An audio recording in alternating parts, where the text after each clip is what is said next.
As part of our Marketing Without Paying series, this is part 2. Ang part 2 is concerning customer feedback or client feedback. Kasi itong mga feedback ng customers natin, ito na rin yung tinatawag nating word of mouth. So whether sa social media or mga friends, mga chika-chika ng mga taong nakatikim na ng ating menu, then of course, by that, napopromote at namamarket na rin ang ating low carb or keto bake shop.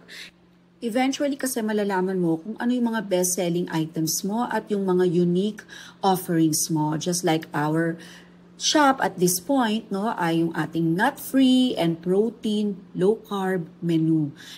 So yung mga paulit-ulit na binibili sa atin at nagugustuhan ng customers at pinopost nila sa social media or even sa page natin o sa website natin or sa mga messages nila sa atin, then yan palang alam na natin na napopromote na ang ating keto bake shop nang hindi tayo nagbabayad. So galingan pa natin mga ka-low carb bakers, and I'm sure na nakakatulong na ito sa pag-promote at pag-advertise ng ating keto bake shop. So ngayon ay minamaster natin ang mga nut-free and protein-based low-carb menu.